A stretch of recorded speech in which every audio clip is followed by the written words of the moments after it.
is Anisa Sanusi with Freelancing as UA/UX designer in video games. And yeah, I leave you to her. Okay. Hola España, ¿cómo estamos? Me llamo Anisa Sanusi. I cannot speak English. Sorry, I cannot speak Spanish. I can only speak English. That was the only thing I remembered. I think the next stop of that is soy una diseñadora UI UX de Inglaterra. There you go. I'm Anisa Sanusi. I'm a UI UX designer, and I'm based in England right now. And I've recently been starting freelancing in UI UX. I'm hoping that I don't have to explain what UI and UX is, but in case you don't know, UI is user interface, which is how users interact with an app or a video game or anything within the digital platform. UX is user experience. So user experience is how nice that interaction is with the platform. So there is someone on a computer somewhere designing that experience for you, and that's me. That's what I do, which is UI UX designer. So this talk, who is this for? I'm hoping there are some UI UX designers in the crowd. So if you're thinking about coming into freelancing, this is hopefully will help you prepare of what you need to think about when you're starting freelancing. Or if you're a studio or team and you want to approach a UI UX designer who is going to be doing stuff for you, this would be helpful to have in your head when you're approaching someone. Or maybe you're just a wannabe designer, and is the UI UX life for you? I love how this is perfect. Like, it's been perfect for days, and now the text is like a little bit pushed down. I'm like, why? As a designer, this is killing me. So, a little bit about myself. I am Anisa Sanusi. I am a UI UX designer and consultant, and I've been working in video games for the last 10 years. This is my 11th year now, and yeah, that's it really. I love video games. I've been doing them for a while now, and I've been very lucky to have worked in many different companies, and my last company, we won a BAFTA, so I just wanted to share that. Next, I'm also the founder of Limit Break Mentorship. So this is a non-profit organization that I started on my free time. It's been 6 years running this mentorship program. It is the largest mentorship program for underrepresented game developers in the UK. And also, I'm part of the BAFTA Games Committee. It doesn't have anything to do with me winning one, by the way. Like, it is a very fair awards. What I do at the BAFTA Games Committee is that I consult with the BAFTAs about, about their events, about how to make the games industry more inclusive, and I also chair some of the juries as well. I didn't chair my own jury. I did not do that, just so you know. So, in the last 10, 11 years or so, I've been really lucky to have worked in many different video games. So I started off back in 2013, and my very first video game was the PlayStation Vita. If anybody remembers that, it's a gorgeous piece of tech. Unfortunately, it didn't do as well. I think it was too early for its time. You know, everyone loves this Nintendo Switch now, but I'm like, the Vita was here first. Anyway, since then, I've been privileged enough to have worked on mobile, on console, and PC, all the way up until my most recent release, which is Rollerdrome, about 2 years ago. And after I finished Rollerdrome, that's when I started freelancing. So I've been freelancing for about 2 years now, and I kind of want to talk about my experiences with that and how, if that's something that you're interested in, could be useful. So before I go into that, though, I want to talk about the state of the industry. And I don't know if you know, but it's kind of a bit shit right now. Ironically, I feel like I'm a lot more stable as a freelancer than I am with a studio, because I don't have that sword hanging over my head where, oh, are they going to lay me off, or am I performing? Because as you all know, my last studio, Rollerdrome, literally 2 days ago, it was announced that Roll7, the company that made Rollerdrome, is being shut down. And Rollerdrome is a successful game. It's made money, it's won awards, the team did great, and yet that still doesn't mean that you're going to stick around, which is really unfortunate. I actually left a long time ago because when we were acquired, I kind of saw the writing on the wall where I'm just like, I don't really want to be under a big corporate company. Some people love AAA, and that's fine, but I'm just cool, I think I want to do my own thing. So why would you want to go freelance? First up is the flexibility. For me, being in UI UX for designing, you could do video games, but you could also do tech. So even normal stuff, normal apps need UI UX designers. So in that way, especially right now with how the game industry is, having that possibility to be able to work in tech is a really good option for you to be flexible, for you to be adaptive. And next, you have global clients where you can work for anyone, so not just people within your own country. You could be working for somebody in the US or in Japan, wherever, because it's kind of like remote work. And also, because you're you're kind of in charge of your own hours, you may have more time for your own personal work. Whereas I find that when I'm doing stuff for a full-time job for another company, like by the time I get home, I just want to sleep. I don't even have time to play games, like much less, kind of do my own stuff. So next stuff is it's really quick and dirty. And by this, I mean you've always heard the story, right? Where you've been working on a game for 4 years, and then the games get canceled, and it's under NDA, and you can't show shit. Was that worth it? I'm just I mean, I've got really lucky enough that I've had some games canceled as well, but they didn't take years. It was maybe just a few months of my life that I could not show for it. But some people, it's a bit more unfortunate than that. With freelancing, you're there for a few weeks, you're there for a few months. You're in, you do it, and then you're out. And the best thing about that is sometimes, depending on where you are on the project, if you're only for pre-production, you don't have to make the game. You just make the fun bits. You're just doing all the, the concepts and stuff. Or if you're towards the end, you're implementing it, you don't have to figure out all the oh, what should it be? Everything's already designed. You're just putting it into the game, and then you have a game credit. Great. And next, you can be your own boss. Why would you let someone else abuse you when you can do that to yourself? Don't take breaks. Just work as much as you want, and it's up to you. Do your own abusing to yourself. But, and there's a very big but, is it might not be for you. And what I mean is that if you're new, I do say freelancing is kind of good to get experience and just kind of load up that portfolio to get a job. However, I want you to prioritize finishing a game first. Completing your first game, from start to finish, is way more important than anything else, I want to say. Because at that point, once you've seen how a game cycle completes itself from start to finish, you're more able to know, okay, at this part of the game, these are the tasks that you need to be aware of. These are the things that you need to do towards the end of the game when you're finishing. Even when your game finishes, it's not really finished because we live in a digital era, which means we have patches, we have upkeep, especially if you work in mobile. That shit never fucking dies.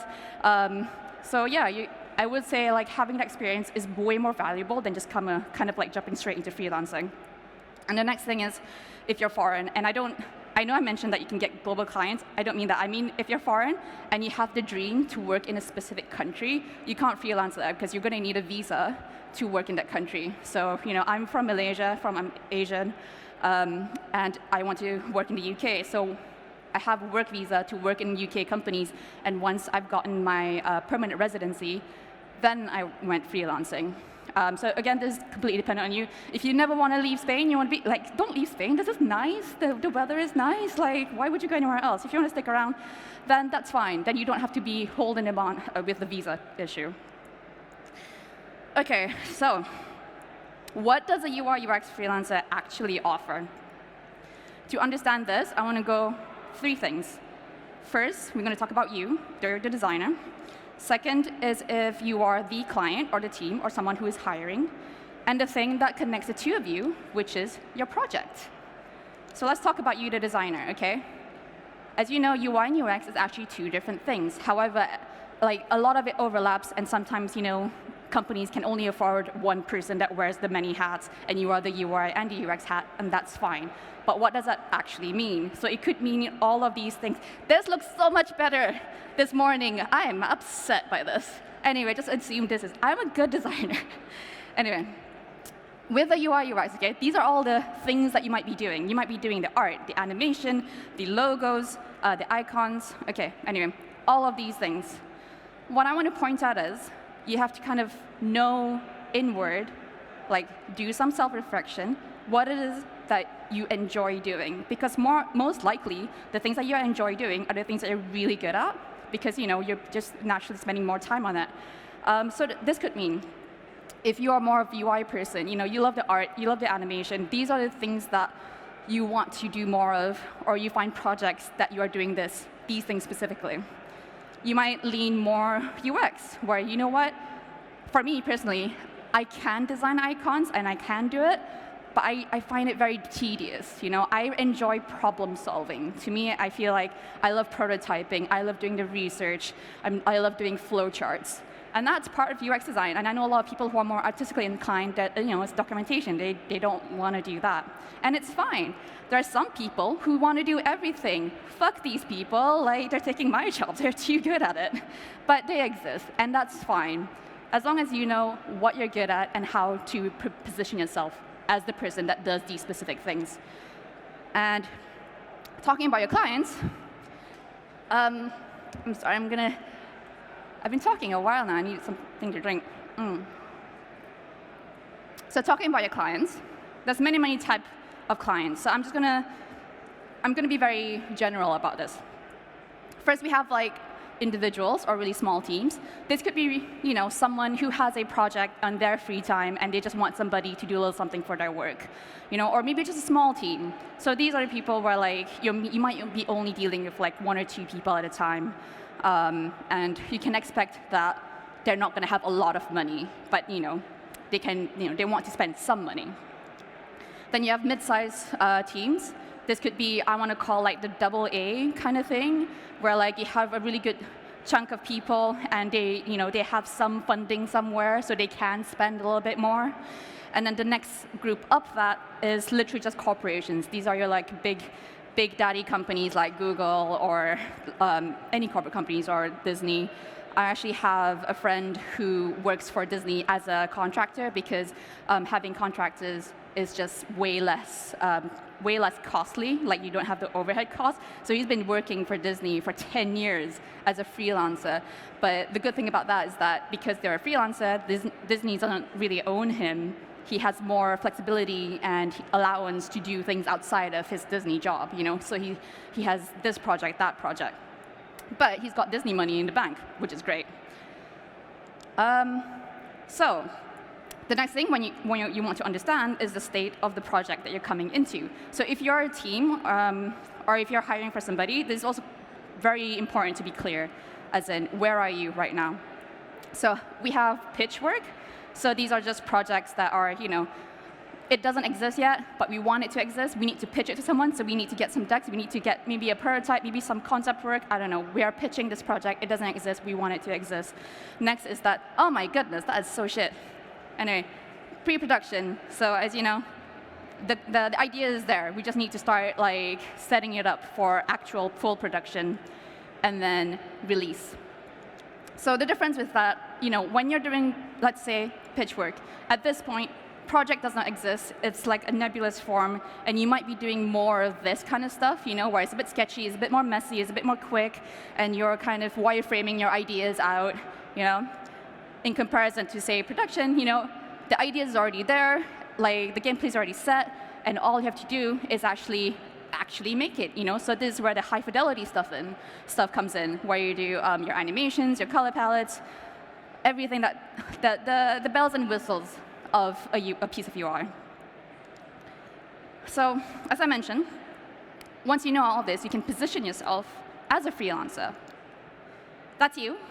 You're the amazing designer. You have your skills. You're like, all right, I'm ready, and you have your potential clients there. You're like, cool, I love design, animation, art. So you're just like, okay, I want to do design work, and your exact applications that you use, the software that you use. You're very clear, like, these are the things I can do. I can learn other things, but these are the things I can do. So you're like, cool, I'm ready for work. I'm very upset by this typesetting. But before that, though, there's one thing that I need to cover. Before you're ready for work, you actually need to understand what level you are. And by level, I mean, are you junior, mid-level, senior, and lead?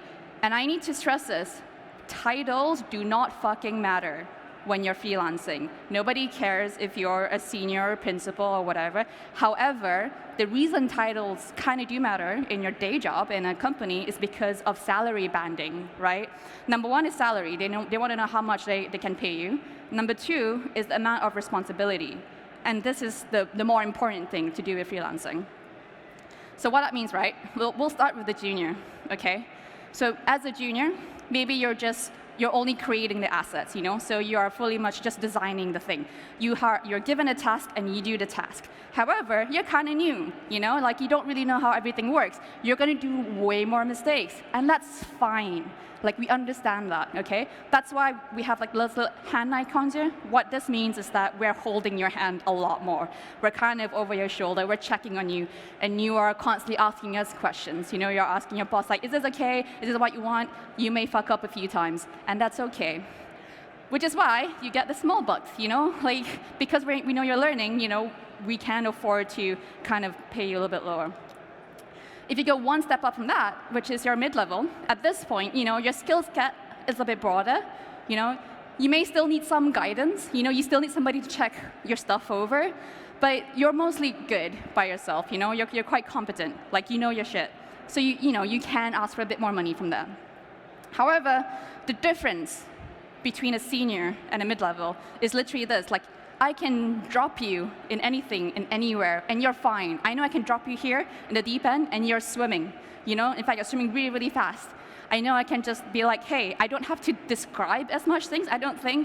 You might have certain questions. You might be quicker. There's so many things where, like, as the person who is, giving you a task, like, I'm not worrying about it too much. I can just literally, like, here's the thing, go do it, and then, like, the next day I come back, oh, it's done.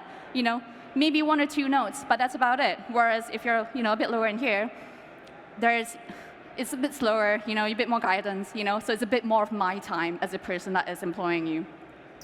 With a lead, it's slightly different in the sense that, like, I'm doing all these things, right? I'm a lead.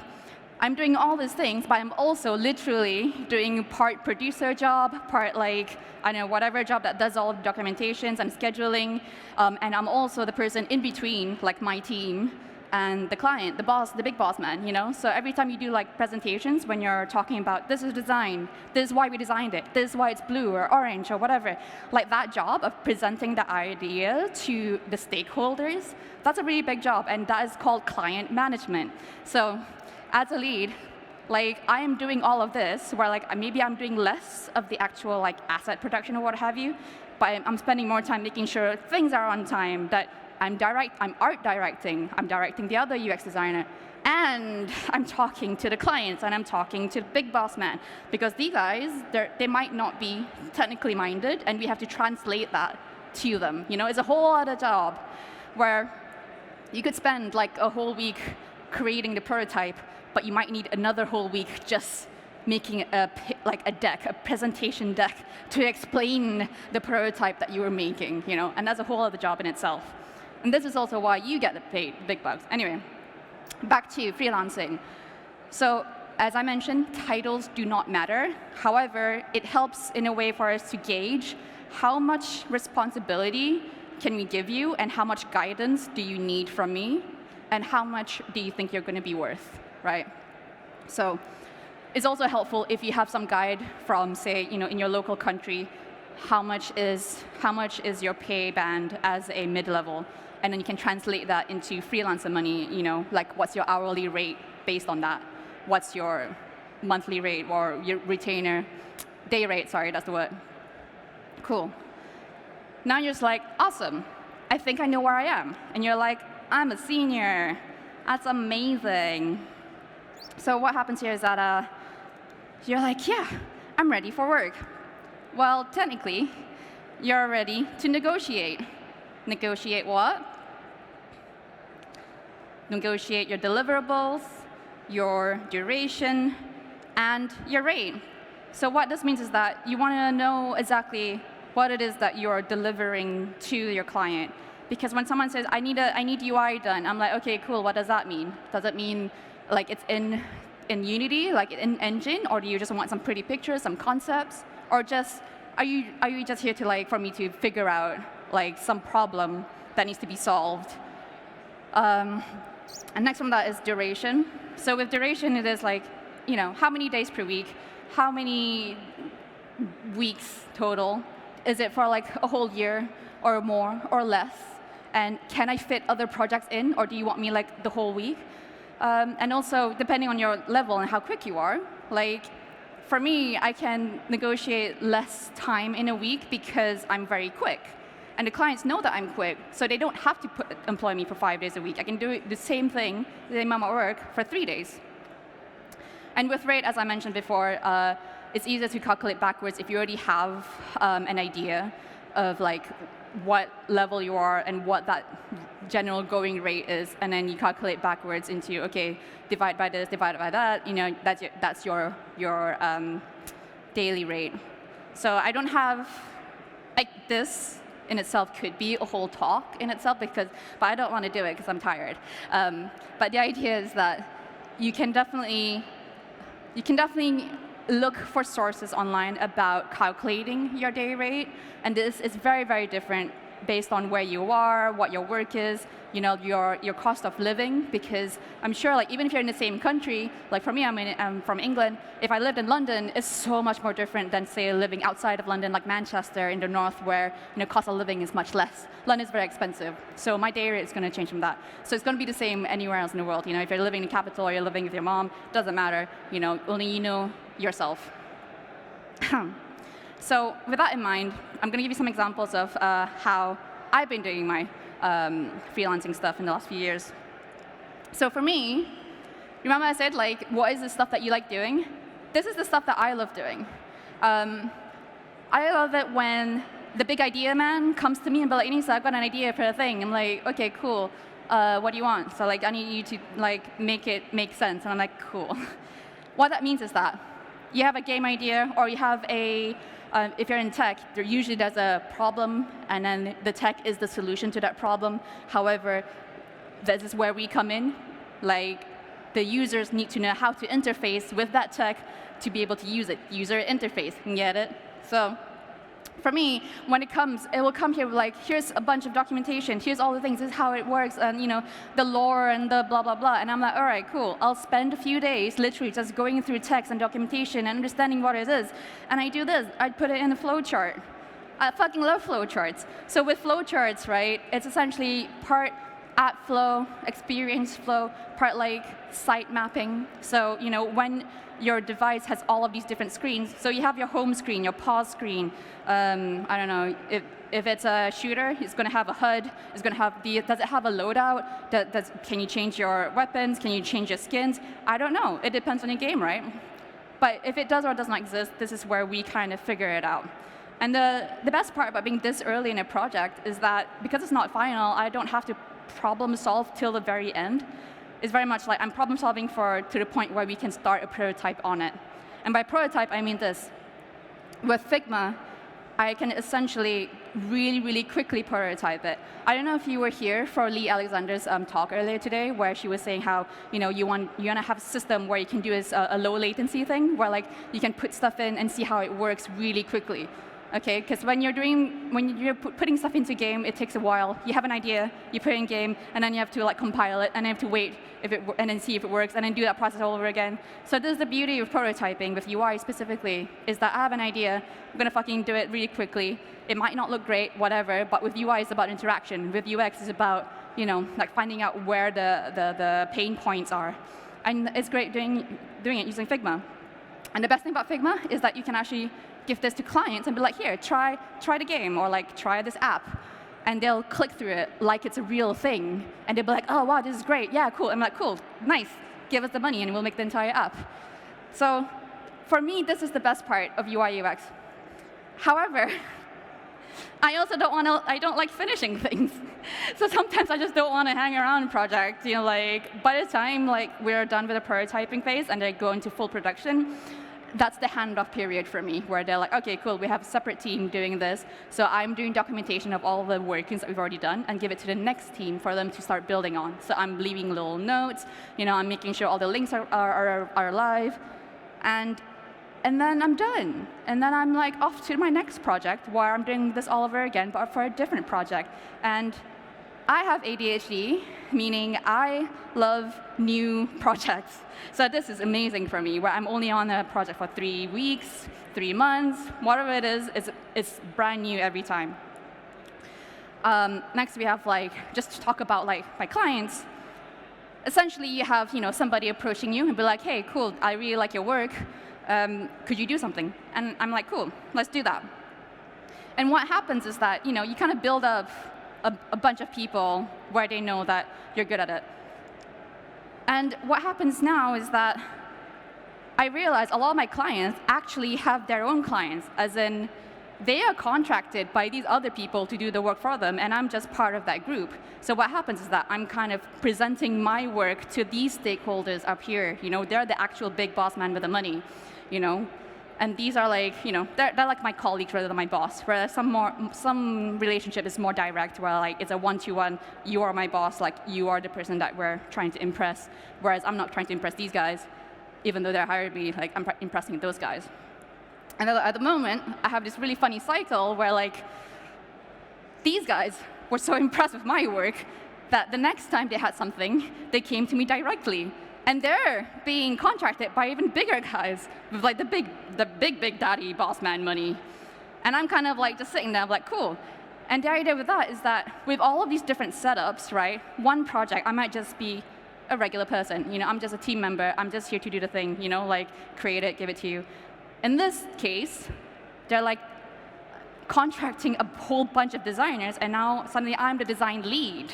So I'm doing lead stuff where, I'm art directing the graphic artist. I'm working with the other UX designer about how we're making this app. And then we have a UX researcher. Again, I'm directing her, making sure all the research she's doing is correct. And then I'm doing the big presentations with the big daddy boss money people. So this has also given me way more experience that I could never have if I was staying in one company for a long time. Because if I was staying in one company, as you know, you could be the artist or whatever mid-level for a long time before you get promoted. And then that's another long time before you. Is there even room for you to get promoted into lead? Because, some of the companies I worked at, I was the only UI designer. There was nobody to lead, so I'm just a senior. But not because I'm freelancing, I'm doing my own thing. And they're just oh, cool, your stuff, can you lead? I'm yeah. So suddenly now I have that leading experience that I could never have if I was, staying in one company for a long time. So really quickly, just to show what that looks like with my day-to-day. Before this, working in a full-time job, which is fine, but it does mean a whole chunk of your day is kind of blocked off just for your job, and anything that you want to do is either before, after, or during lunch hours. And for me, if you remember, I have a nonprofit that I run. I'm part of BAFTA. I like to do conferences. I like to do talks. I like to, do other things. So since being a freelancer, this is basically what my schedule looks like. I have so many things going on. Some of them are a bit long-term. Some of them are shorter term. Some of them are just once kind of thing. And I know, depending on what type of person you are, you might prefer this. Good for you. However, it does mean that, you are blocked off from other opportunities, which I feel that I would have never gotten if I didn't have that flexibility. So this is what I mean by flexibility. Some of this is my personal project. Some of this is paid projects. And the best part is, right, because of depending on the clients that I get, if it's big boss daddy man money, I charge them so much. And because I charge them so much, I'm able to take on other smaller projects where they're friends of mine because I really like their project, or I really like the people, where I give them mates rates, really, I'm just look, I just want to work with you. Don't worry, I'm supporting myself with this other client that is I'm overcharging. Don't feel bad. Eat the rich. So, and aside from that, right, if you see there's an empty space there, that's because sometimes you just have other shit to do. I want to go to the doctors, to the bank, or I just don't want to work that day. I don't know. Because it's so flexible, I'm in control of my own schedule rather than this, where I have to be at work 9 a.m. every day, and I don't even wake up before 10 a.m., so it's really difficult. Anyway, for me, this is why freelancing has given me the autonomy that I could never really have with a full-time job. So the point is, you have to know what you're good at, and then find what works for you.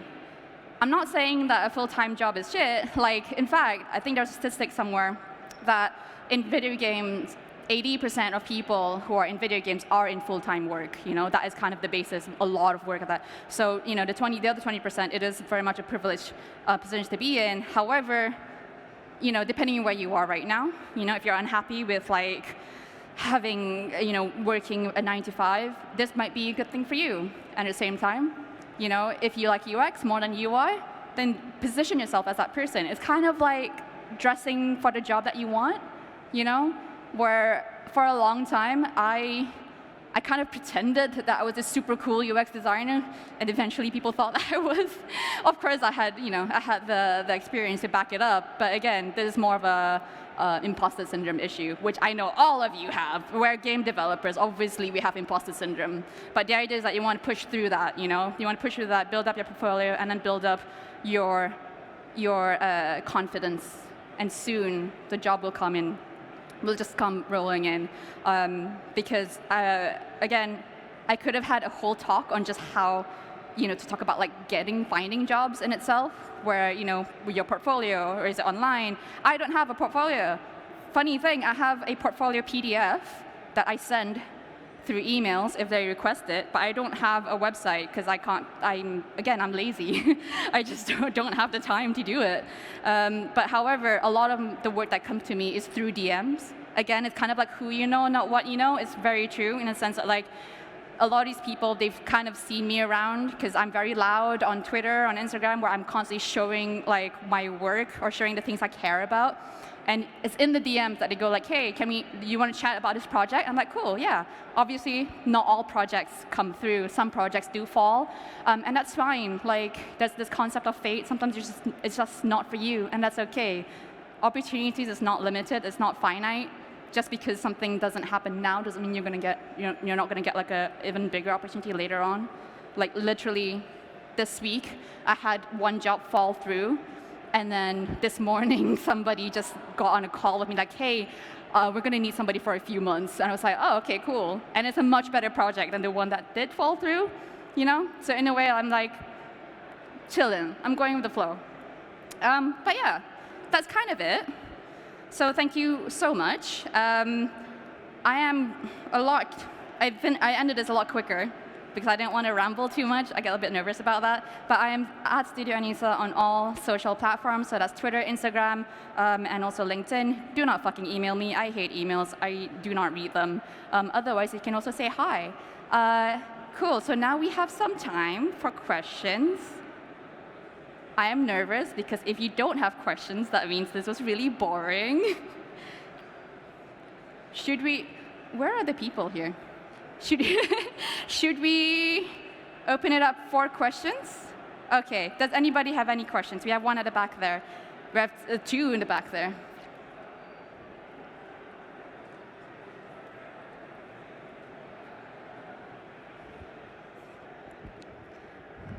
Hi, great talk. I'm studying UX myself. Awesome. So as a student, I really appreciated your presentation. I think it was really appealing. Usually they bore me, like the slides. And also I was asking for some advice and maybe some tool that I should look on. Also I know Figma, but maybe another one? Figma. That is Figma literally. That's better. I think, okay, so the more interesting part about Figma is the Figma community. So within Figma itself, there's a lot of plugins that you can use to make your prototype a lot more interesting. So this could be, like transitions, animations, or even just like templates that you can take. Again, this is a template. I didn't create this from scratch. I don't have the time. But you did pick it. Yeah, but I had to pick it. I made it my own, and that's how a lot of design is. Nothing is truly original, to be fair. But yeah, like I would say, like Figma is really good for that stuff. There's a lot of like new animation tools that I can't remember what they're called right now. But it's essentially, the thing about tools, software specifically, Figma didn't even exist when I started my career as UI UX. Back then we used Flash. Flash? Do you remember Scaleform? That was fucking ages ago. I'm ancient. But then, and then we just started doing things in Adobe, Illustrator, Photoshop, And now Figma comes along. Figma, Adobe XD, and stuff like that. And these softwares, I don't know how long Figma is going to be around. In fact, when Figma started, that was Adobe XD. There was Sketch. Sketch was Mac only. I fucking hated that. I had a Mac, but I also had a PC. I wanted to use both, which is why I defaulted to Figma. I tried XD because I had an Adobe subscription. Adobe just fucking sucked. XD sucked, which is why Figma is now like the very big main thing that people use. But the point is, no matter what time of year it is, no matter where you are in your career, it's more important to know that everything is figure-outable. What that means is that you can figure out to learn a software quickly enough. My first job, learning Scaleform or whatever, didn't fucking know Scaleform. I crammed it for 3 days for an art test, and the hiring people thought I was a professional. They're like, oh yeah, this girl knows her shit. I'm like, no, I don't. I just learned it on the job. Cried my way through that art test. Cried my way through sending that email. Same with Figma and all that. I'm constantly going on YouTube and just learning things. The idea with this is that don't be afraid of just trying new things. Even if it's not the big main software that other people use, if it works for you, then it works for you. But the clients don't care. They just want the end product. Do you have any more other questions? Oh.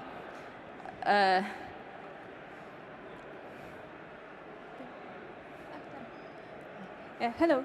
Hello. I wanted to ask, in the portfolio for UI is very visual, there can be a lot of things. But what do you show when someone asks you for your experience on UX, on the documentation and the investigation? So with UX, it is more about clearly, number one, stating the problem. So what is it? What user experience are you solving for? UX is mostly that. It's solving problems, right? Like the user couldn't figure out how to find this screen, or when the player is doing this and this happens, how did we solve for that? So it is mostly a case study. So clearly state what it is the problem that you were solving for, and this is how we figured it out. So what were the steps that you took to figure that out? So okay, first we did user testing, play tests, and then from that, what did you find out? So we found out this was happening, that was happening, and then what was it that you did to solve that problem? Did you test that theory out? Did it work? Yes, no. Did you do it again? So there you go. It becomes it's a storytelling of how you problem solve, because as a UX designer, you're hired to figure out things that they can't figure out. They just know a problem exists. In fact, with user research, when a player says oh, I actually want this, you don't go and create the feature, whatever this is. You actually go to the root of it. What is it? It's not what the player wants, but the player is having an issue. Whereas actually, if the player says, I want this because of that, then you want to go, what is that, right? So you go, oh, they're doing this because this feature is a bit muddled, so they're going around it by doing this.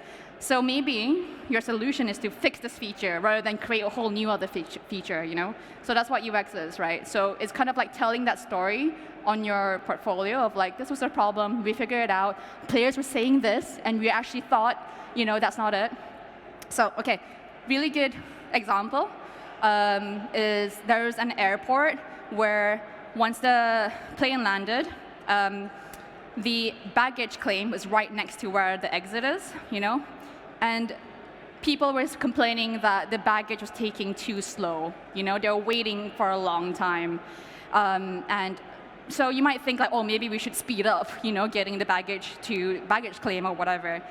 The actual solution to that was they actually put the plane really far away from baggage claim. So they had to take a longer time, slightly longer, not too long, just slightly longer time to get to baggage claim. And in between that, there's just lots of other shops or whatever, I don't know, just things for them to do in between that time. And immediately, baggage time is still the same. Immediately the complaints drop, So sometimes it's about figuring out, the users might be hey, we just want this quicker. I'm cool, but also if we distract you with something else, you're not gonna be upset about that, So in that way, it's about storytelling and how you cleverly solve for a problem. We've got 3 minutes or longer, I don't know. Hi, Anisa. Thank you for your presentation. No problem. UI UX designer here. Just a quick question about do you charge for each iteration for your clients, or like you have only one, charge for the whole thing, or what? Cool. So no, I don't charge per iteration. I charge per hour. So if you want me to iterate more, that's going to cost you more hours. Do you really want me to cost you more hours? That kind of thing. So the way I do it is that I actually have a retainer fee. So with a client, I say like, okay, I'm going to give you 3 days a week, okay? You're only paying me for 3 days a week. However, if you need me for longer than 3 days, let's say an extra 2 days on top of that, then that's the extra, Like, it doesn't matter what happens in the 3 days, I'll be like, this usually happens when you're closer to a deadline. So let's say, it's for like 2, 3, 4, 5 weeks. The first 3 weeks is fine, 3 days a week, whatever. And then the deadline comes, and then suddenly like, oh, client says this, client says that. They always fucking freak out. Like, okay, cool. And then we might have to spend a little bit more time, doing that. In which case, then I'll be like, okay, cool. I went more than 3 days, it's 5 days, so I'm going to charge you for that. But usually that's kind of, it has to be like pre-written in the contract, or at least like they know that if your client doesn't want to go further than those 3 days, then just say, look, I know you want me to reiterate this, but I've used up all my hours. This is what you got, or we can add more hours. Okay, thank you. And do you usually show them a few options for each design, or only one option? Sorry, it's another question. It depends on what they want. So if it's UX, no. UX kind of like, here's the thing, try it out, what do you think? If it's UI, then yes, I do, because visual design, right? Like, you can go really far down one style. So like the last job we did, we had 3 different styles, and then we had like a whole pitch for each style. And then I tell them like, look, so this style is good, but it's a bit safe. This style, we like it, but it's maximalist, it's gonna, but some people might like it, some people might not. This style, be like, oh, so this style, like, I think this is really good because this resonates with your brand, or like, this is blah, blah, blah, blah. All the fancy words that I hate using, but they love it. Okay, thank you. Yeah.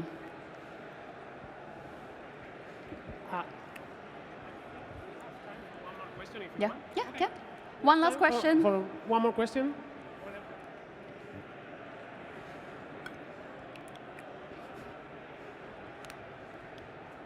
Hi, I'm sadly not a designer. I'm a programmer, so I'm on the other side of the. You're my other half. I love yeah. programmers. Go on. Thank you. I just want to ask. Usually, I work with smaller teams, and in those teams, there's kind of an expectation for programmers to handle some of the design as well. To pay less people, basically.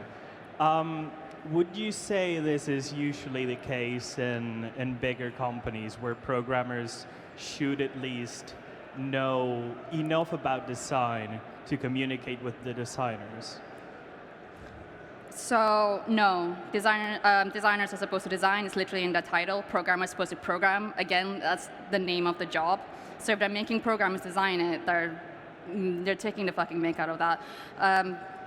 What I think is that the relationship between programmers and designers is actually one relationship that I cherish the most, because as a designer, I am technically fucking dumb. Like, I don't know how a program works, the zeros and ones, and like, but I need my programmer to tell me what the limitations are, okay? So because as a designer, I'm gonna be like, okay, we're gonna have a carousel here, we're gonna have fade-in, animation, blah, blah, blah. Is that gonna tank the frame rate? Probably, this is where the program is gonna come in and, knock me over the head and be like, Anisa, stop that. Like, the computer cannot, literally, it's physically cannot, you cannot do that.